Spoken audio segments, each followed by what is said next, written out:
এইবারে যারা রাজনীতি শুনতে যাচ্ছেন তাদের উদ্দেশ্যে কথা বলি। আমার ছোট ভাই হাসনাত আব্দুল্লাহ এখানে পুরা এনসিপির ভূত, ভবিষ্যৎ, অতীত সবকিছু বলে গেছে। আমি খুব সমৃদ্ধ হয়েছি, সুখী হয়েছি জেনে। যাই হোক, আমি কোনো উত্তর দিতে চাচ্ছি না, কিছু পরামর্শ দিতে চাচ্ছি যে আমাদের যে গণতান্ত্রিক চর্চা সেটা এগিয়ে নিতে হবে। শুধু এই পরামর্শ দিতে চাই যে পৃথিবীতে একই সাথে কেউ সরকারি দল এবং বিরোধী দল থাকতে পারে না। একই দরজা হয় খুলতে হয়, না হলে বন্ধ করতে হয়। এখনো পর্যন্ত সেই টেকনিক কেউ আবিষ্কার করতে পারে নাই। যেদিন ছাত্র প্রতিনিধিরা সরকারে যোগদান করলো, আমি তখনও দেশে প্রত্যাবর্তিত আসতে পারিনি। আজকে আপনাদের সাথে শেয়ার করি, সেদিন আমি বুঝে গেলাম এরা রাষ্ট্র বিনির্মাণে আর ভূমিকা তেমন বেশি রাখতে পারবে না।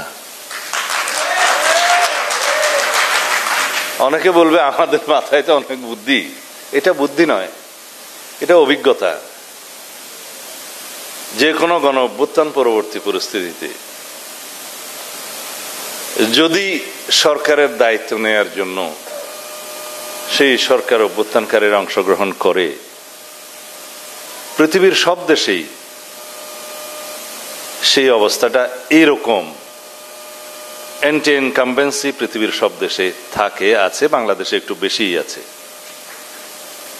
সরকার বিরোধী মনোভাবটা সবসময় জনগণের মধ্যে থাকে। যে কোনো ব্যর্থতার জন্য প্রথমেই সরকারের দিকে আঙ্গুল তুলে, এই জন্য সরকার দায়ী। দায়ী কি দায়ী না সেটা পরে বিবেচ্য, কিন্তু সবাই বলবে সরকার দায়ী, যেহেতু দায়িত্বে সরকার। এই সরকারের দায়িত্বে আসাটা আমার মনে হয় সেটা তাদের সঠিক বিবেচনা, সিদ্ধান্ত হয়নি। তাহলে আজকে প্রেসার গ্রুপ হিসাবে, জাতিকে নির্দেশক হিসেবে একটা ভূমিকা তাদের থাকতে পারত, যেটা প্রশ্নবিদ্ধ হয়েছে। এখনো তারা ছাত্র প্রতিনিধি হিসেবে যারা সরকারে বসে আছে, প্রতিদিনই তাদেরকে লায়াবিলিটি কাঁধে নিতে হবে। যাই হোক, ওদেরকে আমি সরে আসার জন্য আহ্বান নিজেরা জানালে তো হবে না, তাগিদটা নিজেদেরকে নিতে হবে। আর আমাদের কিছু কিছু ইতিহাস আছে পার্লামেন্টারি। সেই পার্লামেন্টে অনেক সময় আমরা বলতে শুনেছি, যদিও ওই পার্লামেন্টগুলোকে আমরা স্বীকৃতি দেই না, কিন্তু কিছু বচন, কিছু কাহাওয়াত এখনো রয়ে গেছে। একজন নেত্রী বলছিলেন, আর কি নামটা নেব কিনা, রোশন এরশাদ বলছিলেন, মাননীয় স্পিকার আপনিই বলে দেন আমি সরকারি দল না বিরোধী দল। এইরকম কোন চর্চা যেন আমরা ভবিষ্যতে না দেখি। বিরোধী দল সেটা যত সংখ্যা কম হোক, বিরোধী দলের একটা বিশেষ গুরুত্ব পার্লামেন্টে থাকে। সেটা 5 জনের হোক, 10 জনের হোক, 50 জনের হোক, 100 জনের হোক, বিরোধী দল বিরোধী দল। কালকে কয়েকটা সমাবেশ হয়েছে সারা দেশে, বিভিন্ন বিভাগ পর্যায়ে।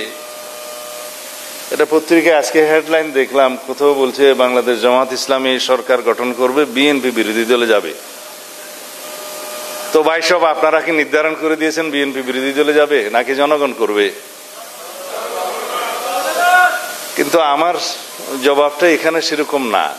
আমার জবাব হলো, আপনারা যখন এত বেশি কনফিডেন্ট হলেন, আত্মবিশ্বাসী হলেন যে সরকারি দল হবেন, তাহলে নির্বাচন না আসেন না কেন?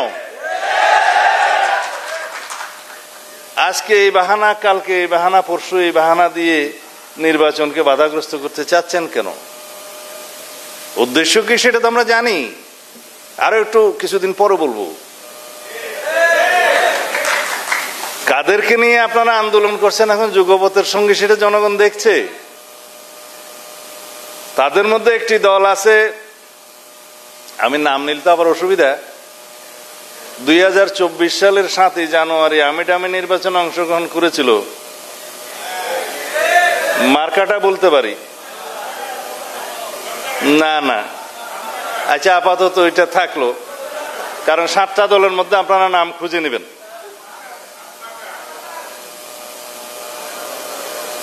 তারা যদি যুগপথের সঙ্গে হলে নিষ্পাপ হয়, তাহলে বাকি যারা 28টা দল দামি দামি নির্বাচনে আওয়ামী লীগের সঙ্গে হয়েছিল, তারা কি মহাপাপী? মানে আপনাদের সাথে সঙ্গী হলে যুগপথের, তাদের কোনো পাপ নাই, এই নীতি সঠিক নয়। আর আপনারা কি বাতাসের কথা বললেন, তো যারা 2024 সালের নির্বাচনে তারা অংশগ্রহণ করার সুযোগ হয় নাই, কিন্তু তার আগের সব নির্বাচনে যারা হাত পাকা দিয়ে বাতাস করেছে তারাও সঙ্গী। তাদের সম্পর্কে আমি বললাম বলে আমার উপর মহা আক্রমণ। কিন্তু সবাই এক এক রকমের দাবি নিয়ে আন্দোলনে যেতে পারেন, গণতান্ত্রিক অধিকার আছে। তা আমরা বলছিলাম যে বিষয়গুলো এখনো আলোচনার টেবিলে নিষ্পত্তি হওয়ার অপেক্ষায়, সেই জন্য অতিরিক্ত চাপ প্রয়োগ করার জন্য কি আপনারা রাস্তায় গেলেন? তো সেই চাপকে আবার বাতাস শূন্য করার জন্য আমাদেরকেও তো যেতে হবে রাস্তায় আন্দোলনে। সেটাকে আমরা এখন চাই, কারণ আমরা আলোচনার টেবিলে নিষ্পত্তি চাই। কারণ বাংলাদেশের গণতান্ত্রিক সংস্কৃতিতে অনেক পরিবর্তন হয়েছে। আমরা চর্চার মধ্য দিয়ে আছি রাজনৈতিক সংস্কৃতির, সেই চর্চা করতে করতে আমরা এটাকেই ধারণ করব। আমরা ঐক্যবদ্ধ থাকবো জাতীয় ইস্যুতে, দেশের স্বার্থে ইস্যুতে, স্বাধীনতা, সার্বভৌমত্ব, গণতন্ত্রের ইস্যুতে, যে কোনো জাতীয় বিষয়ে আমরা ঐক্যবদ্ধ থাকব। কিন্তু গণতান্ত্রিক চর্চায় আমাদের মধ্যে বাহাস হবে, মতভিন্নতা হবে, বহুমত পোষণ করব, কিন্তু সেটার নিষ্পত্তি হবে আলোচনার টেবিলে।